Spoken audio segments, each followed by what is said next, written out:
Hola, buenos días a todos, buenas tardes. Bueno, muchas gracias por asistir a esta sesión y sobre todo muchas gracias a la organización de este evento, que sin duda creo que es un evento muy especial por las condiciones en las que nos pilla a todo el mundo y por la relevancia de todo lo que está ocurriendo. Así que muchas gracias. Bueno, mi nombre es Andoni Valverde y os voy a hacer una presentación que habla más que nada de lo que es cómo implantar una solución SIEM, pero siempre desde el punto de vista del equipo de respuesta o del equipo de CSIRT. En este trabajo he trabajado conjuntamente con Iker Urionabuena y Lier Elguezábal y básicamente pues, los tres tenemos mucha experiencia de todo lo que son las implantaciones de SIEMs, etcétera. Y cuando hicimos este proyecto quisimos un poco hacer uso de esa experiencia que habíamos adquirido con los años y aplicar unas buenas prácticas y hacerlo de una forma, digamos, pues mucho más pensada, más meditada, para evitar errores conocidos y para que realmente fuese una solución diferente. ¿Vale? Entonces, bueno, es una presentación que espero que voy a tratar de contar toda la historia de principio a fin. Voy a ir muy rápido en algunos aspectos. Lo que principalmente me interesa es que os quedéis con la idea general y que, de acuerdo, conforme vaya mostrando pues, diferentes conceptos, etcétera, que resulte de utilidad alguno de ellos y que, pues bueno, aquello que veáis interesante, pues sirva todo esto como punto de partida para investigar y para que lo hagáis vuestro. Entonces, a modo introductorio, básicamente, a lo largo de la presentación vais a ver conceptos que hoy por hoy el mercado pues, les ha puesto nombres y siglas. Vamos a hablar de cosas que se parecen a Security Data Lake, de cosas que se parecen a EDRPP, de cosas que se parecen a SOAR, etcétera. Sin duda, lo que vamos a ver aquí no significa que estas soluciones no sean necesarias, todo lo contrario, son totalmente recomendables y depende también de las compañías y de su contexto.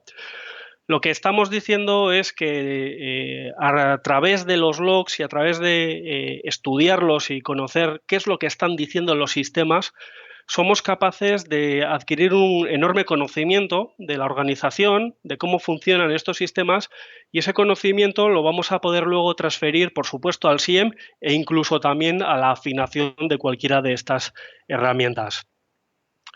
Vale, por lo tanto, me centro en los registros de actividad, me centro en los logs que tradicionalmente han servido para temas de depuración de TI, temas de compliance, de gestión de riesgos.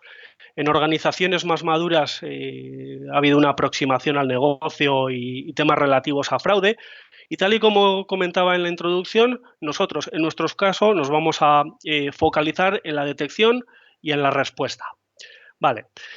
Para comprender un poco cómo veíamos todo esto, tenemos un par de puntos que consideramos que son los errores típicos que se cometen en este tipo de proyectos, ¿vale? El primero de ellos es la cuestión de la escalabilidad. Cuando una compañía comienza o va a abordar un proyecto de un SIEM, de un recolector de logs, bueno, pues establece, se dota de medios, llega un implantador, aplica su mejor criterio, ¿vale? Lo hace de lo mejor que sabe, luego viene otro implantador y luego otro. En este ínterin la plataforma cambia de manos, pasan diferentes responsables y lo que suele ocurrir es que en cuestión de muy poco tiempo, en 2, 3, 4 años, esa plataforma se ha ido degradando y realmente pues, es muy difícil darle continuidad y seguir creciendo con la misma. Y el otro problema lo encontramos en el propio equipo de respuesta. Básicamente lo hemos castigado a gestionar muchísimas alertas, muchísimos falsos positivos, procesos que eran difíciles de justificar y que la dirección pues, no comprendía muy bien el gasto que estaba haciendo. Y bueno, en definitiva, equipos pues sin tiempo y que siguen una inercia. Y la frase que mejor define este concepto es siempre lo hemos hecho de esta forma. Vale. Entonces, Esos serían, digamos, los dos problemas principales. ¿Cómo diseñamos ahora la solución? Vale. Lo primero tenemos claro que con las premisas que hemos marcado, nuestro cliente final es el Blue Team. Tenemos que implementar una solución para el Blue Team y todo pasa por un cambio de mentalidad. Tenemos que cambiar esa frase que decía anteriormente de siempre lo hemos hecho de esta forma a nos gusta crear nuevos casos de uso, nuevas capacidades de detección, comprendemos las técnicas del adversario, experimentamos, tenemos tiempo para esta experimentación, ¿vale? Entonces, es un cambio de mentalidad. Y en ese cambio de mentalidad, sin duda, el equipo ofensivo nos puede ayudar muchísimo. Un equipo ofensivo que, bueno, nuevamente tiene también su problemática, ¿no? Al final, un equipo de Red Team sin una adecuada dirección y sin roadmap también pues, es difícil ponerlo en valor. Entonces, bueno, lo que estamos diciendo es que tenemos que alinear los esfuerzos de unos y de los otros y tenemos que buscar puntos de intersección para que la información fluya de unos a otros y, en definitiva, que se cree un pique sano entre ambos equipos. Eso es lo que sería deseable para obtener los mejores resultados tanto de unos como de otros. Vale, entonces, ¿cómo hacemos que el Blue Team pues, tenga una mentalidad algo más ofensiva?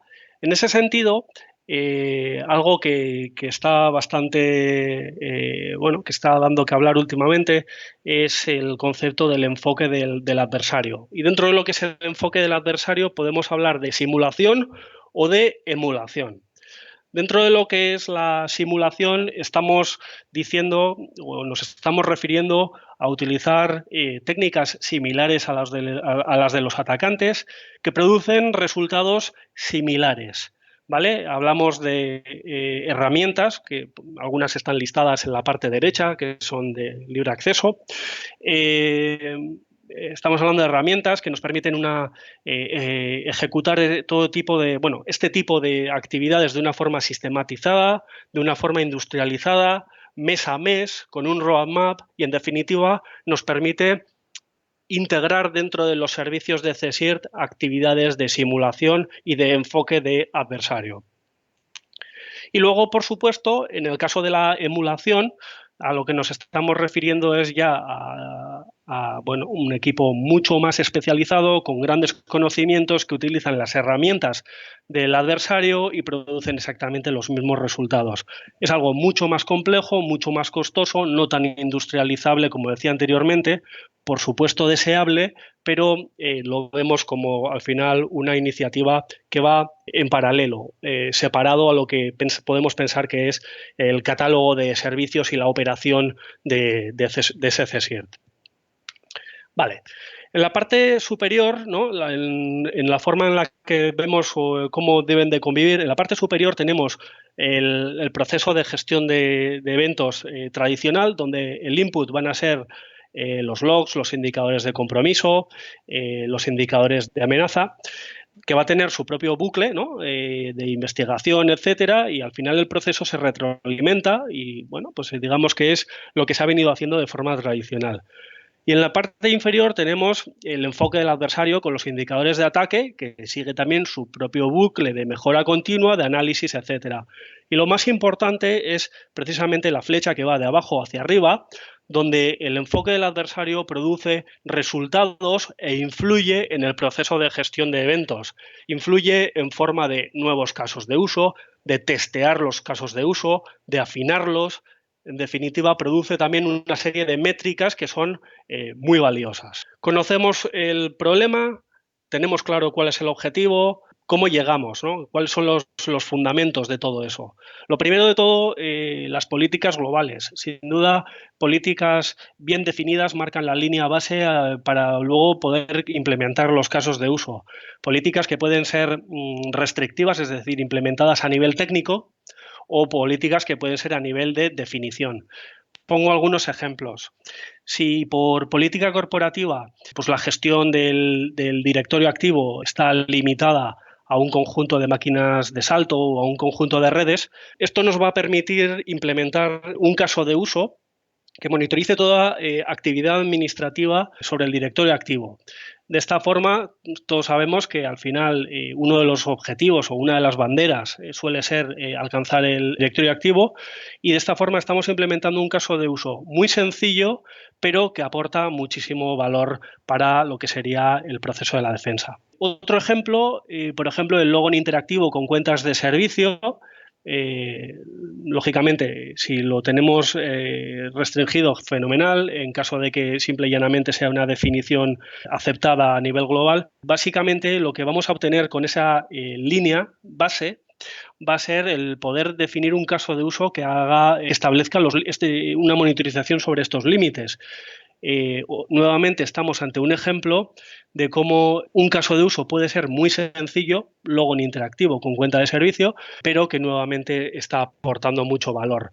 Esto, indudablemente, las soluciones no lo traen out of the box, porque muchas veces depende pues, de la nomenclatura de nombres corporativa, etcétera. Entonces, al final hay que hacer ciertas afinaciones, y si realmente tenemos toda la información debidamente catalogada y esas líneas base debidamente definidas, la implementación de casos de uso luego encaja perfectamente. Otro ingrediente fundamental, por supuesto, es información de contexto, diagramas de red, documentación, automatización, capacidades forensicas y, en definitiva, lo que podríamos resumir en un plan de respuesta ante incidentes. Y el tercer ingrediente es el de la visibilidad. Visibilidad que, por supuesto, para nuestro CSIRT nos gustaría tener 100% de la visibilidad de lo que ocurre en la compañía, pero eso simple y llanamente es imposible. Siempre va a haber puntos ciegos, ya sea porque el log es difícil de integrar o está en una red separada que complica las cosas, porque existen nateos y puntos ciegos y no puedo conocer el origen de un determinado tráfico, o el problema conocido del descifrado de SSL, que, por ejemplo, me puede ocultar, por decirlo de alguna forma, o me puede impedir no tener la visibilidad que me gustaría sobre la navegación HTTPS. ¿Vale? Entonces, tan importante como tener mucha visibilidad es conocer los puntos de invisibilidad, para que cuando yo abordo una investigación sepa cuáles son esos puntos y lo gestione e interprete los datos de una forma adecuada. Vale. Además, hay otras cosas que son deseables. En este caso, por ejemplo, compaginar los logs con información de red. Ya he mencionado también la problemática del nateo y del SSL. Por supuesto, información fresca, información de calidad, buenas relaciones con otros grupos de seguridad y certs.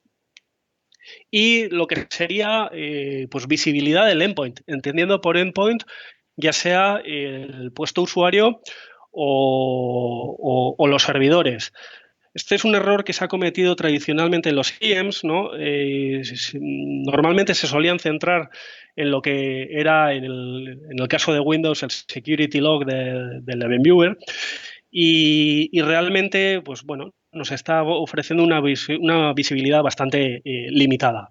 Hoy por hoy, con los EDRs hemos ganado muchísimo en este sentido, que nos aportan mucha telemetría, pero bien es cierto que los periodos de retención del EDR y del SIEM son muy diferentes, y el tener una estrategia más detectiva no significa que no tenga que tener otra más de investigación a más largo plazo. Por lo tanto, sin duda, sea cual sea el caso, es muy recomendable hacer un análisis para extraer información del endpoint. En este sentido, los ejemplos típicos que hay que mencionar son el caso de PowerShell o el caso de Sysmon, de sysinternals, para determinados servidores críticos con su política de auditoría debidamente afinada.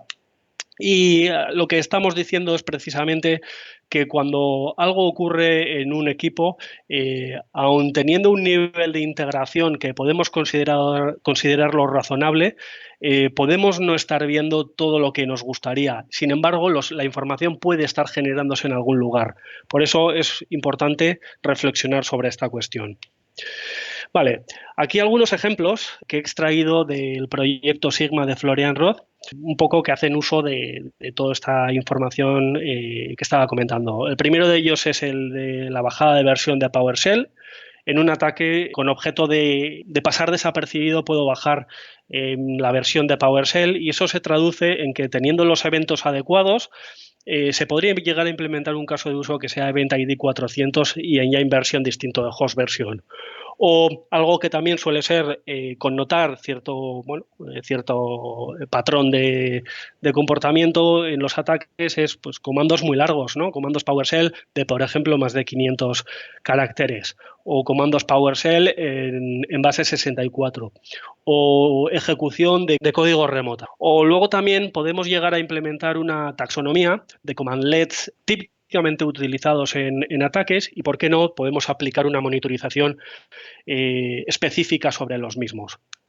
Y bueno, lo que estaba diciendo un poco también de Sysmon, el concepto es similar, nos aporta mucha de esa información y bueno, los ejemplos serían perfectamente válidos también a esta fuente de información.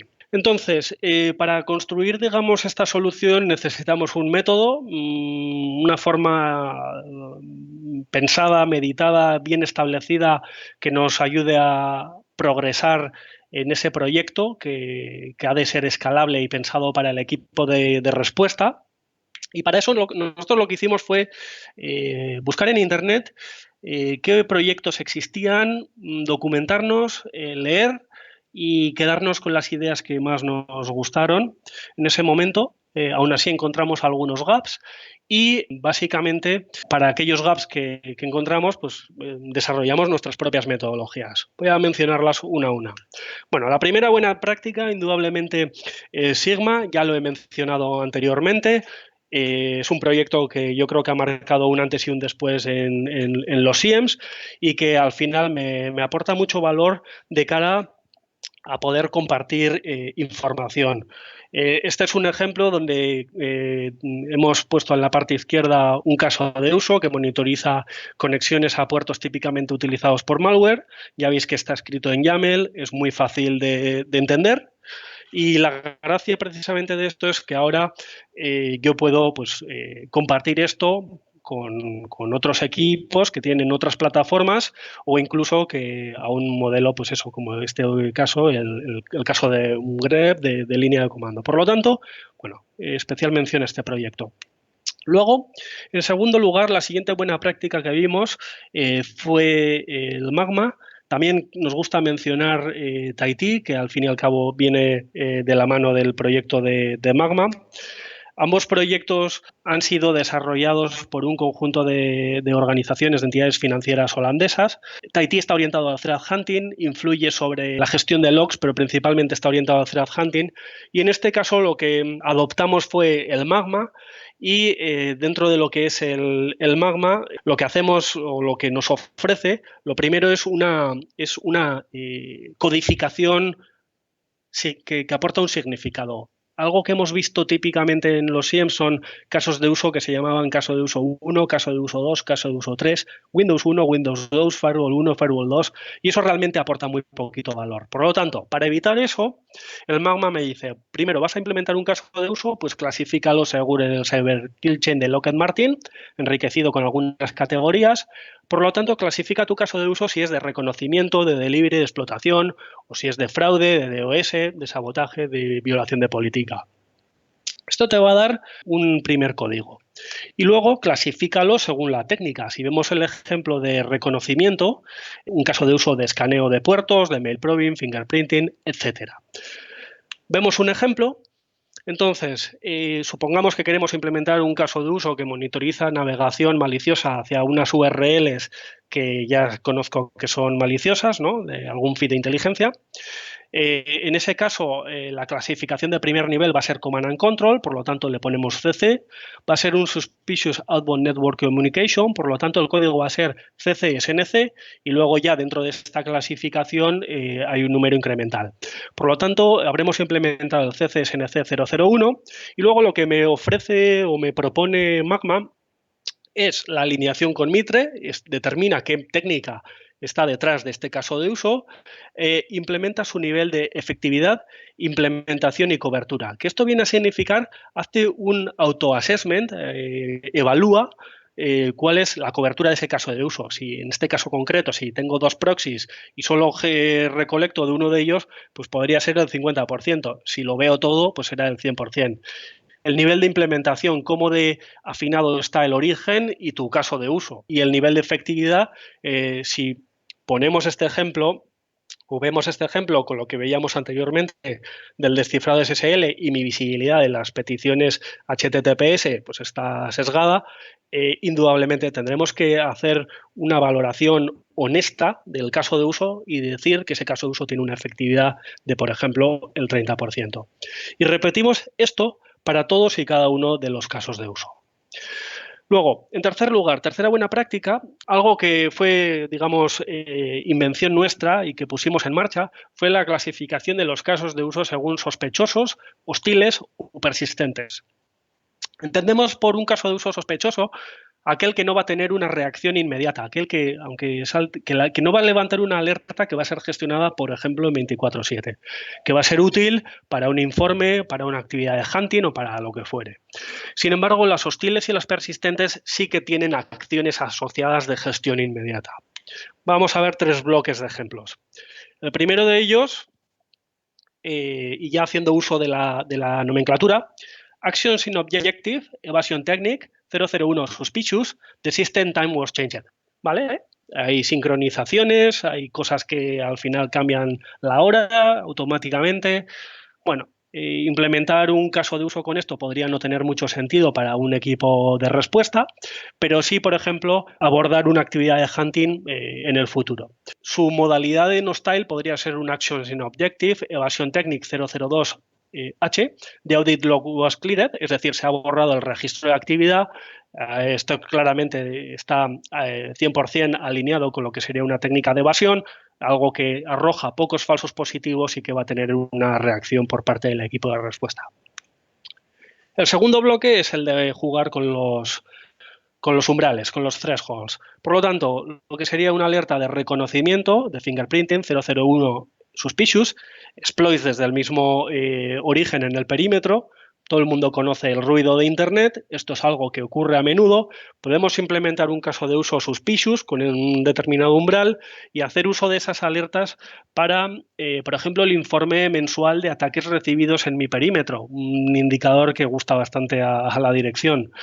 O podemos condensar y ser mucho más exigentes y poner foco en aquello que se sale de lo normal, poner unos thresholds pues, más adecuados a lo que sería alguien que realmente está invirtiendo tiempo en hacer esto y implementar su modalidad hostil, a partir de la cual esta alerta ya sí que sería gestionada.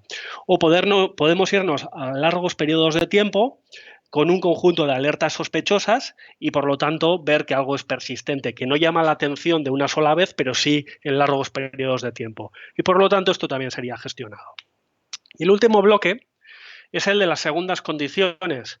Vemos el ejemplo de Actions in Objectives, Brute Force 001 Suspicious, Multiple Logon Attempts, el típico caso del SIEM, que arroja muchos falsos positivos, errores de configuración, contraseñas que se quedan cacheadas, contraseñas que caducan. Bueno, esto puede ser, por ejemplo, interesante para un control de auditoría interna. Si, por ejemplo, a eso le añadimos segundas condiciones, como puede ser que hay un logon correcto después de múltiples intentos de acceso fallidos y no ha habido un cambio de contraseña previo, entonces estaremos convirtiendo esa alerta en hostil.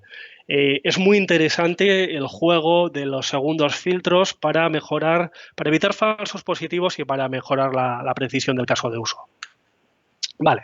Y luego algo que también nos pareció bastante importante era tener una guía de diseño de esos casos de uso e implementarlo siempre de la misma forma. Queríamos evitar que cada vez que pusiésemos en producción un caso de uso tuviésemos que mostrar, tuviésemos que formar a los analistas en cómo se gestionaba. Entonces, hay una serie de pautas, la más universal es la del mute, que hemos implementado en todos los casos de uso, y esto viene a significar que, por ejemplo, siempre va a haber IPs que en un momento puntual están generando ruido, usuarios que están generando ruido, etcétera. Por lo tanto, lo que decidimos fue que todos nuestros casos de uso iban a tener un mute asociado, para que el analista ya por defecto supiese, una vez validado esa alerta, si tenía que eliminar el ruido, pudiese poner esa información en el mute correspondiente.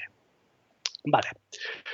Bueno, la tercera buena práctica sin duda es Mitre, se ha mencionado muchísimo a lo largo de toda la con. Básicamente, el tema de Mitre nos da un marco de trabajo y un lenguaje universal.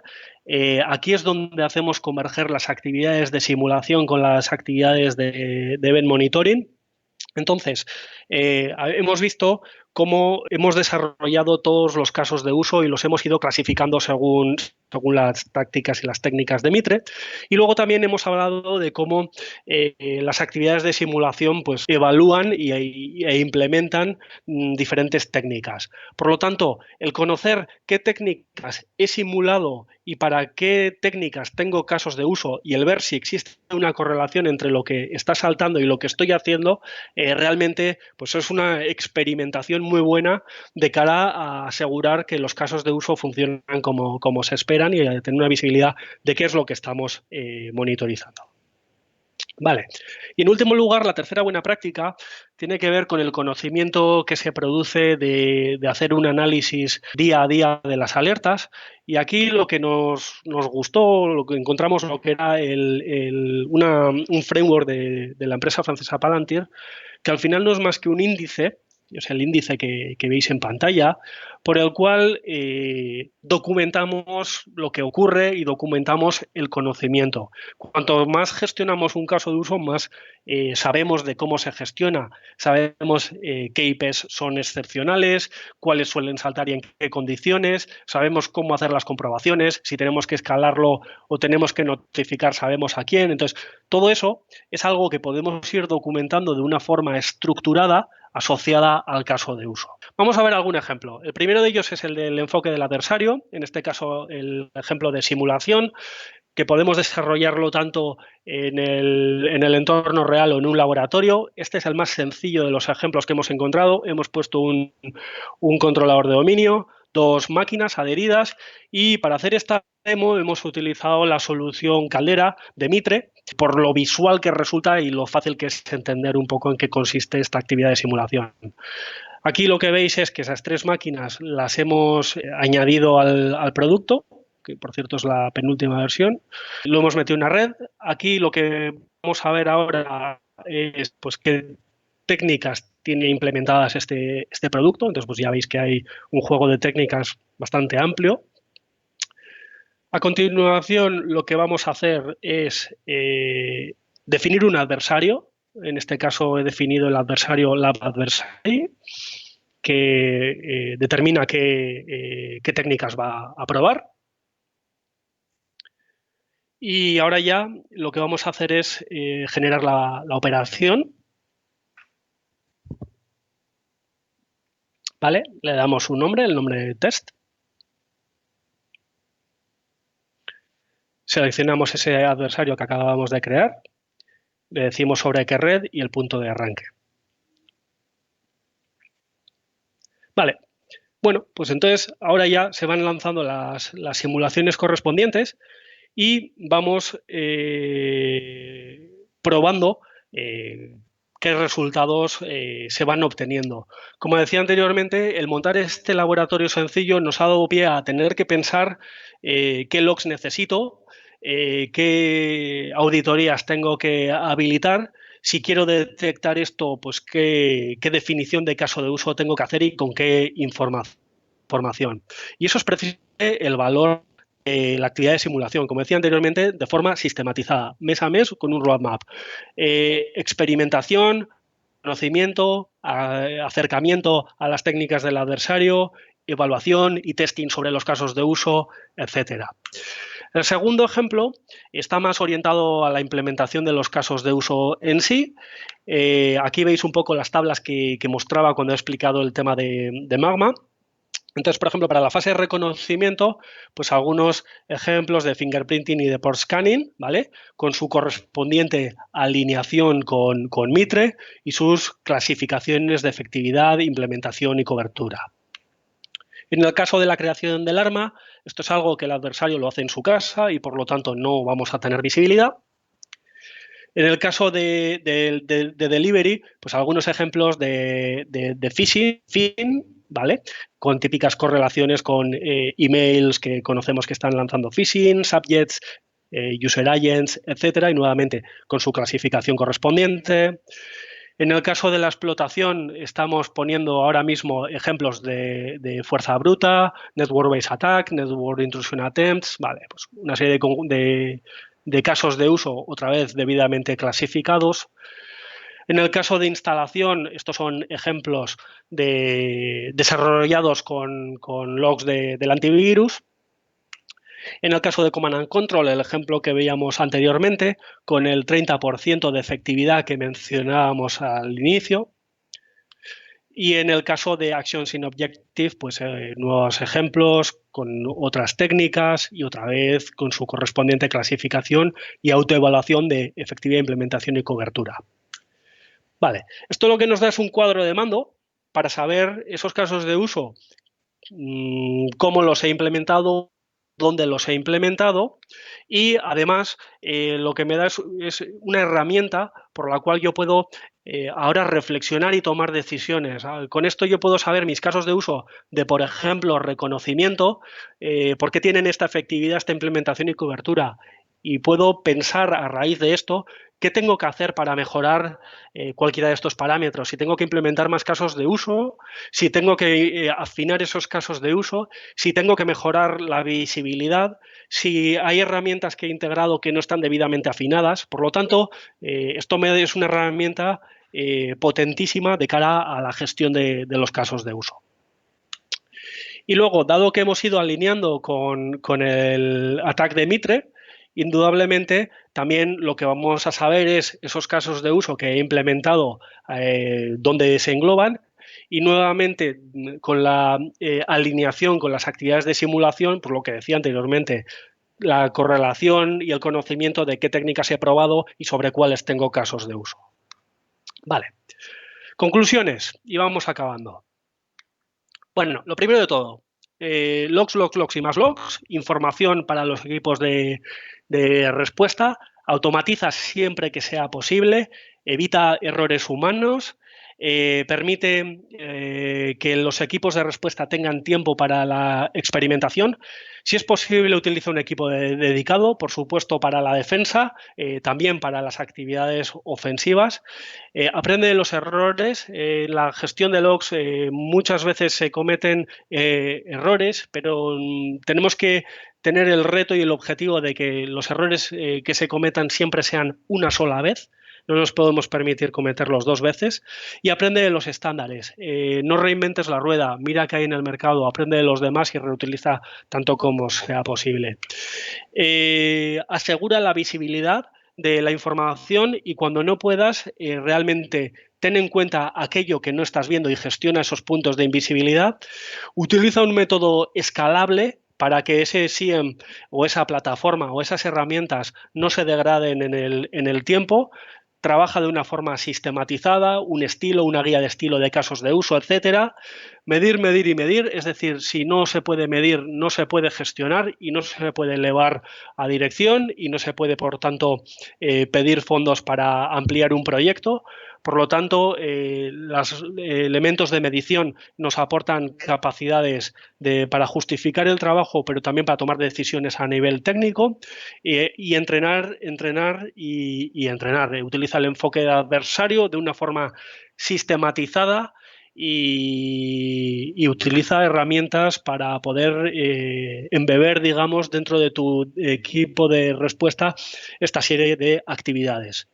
Bueno, dejo aquí algunas referencias de cosas que he ido comentando a lo largo de la presentación.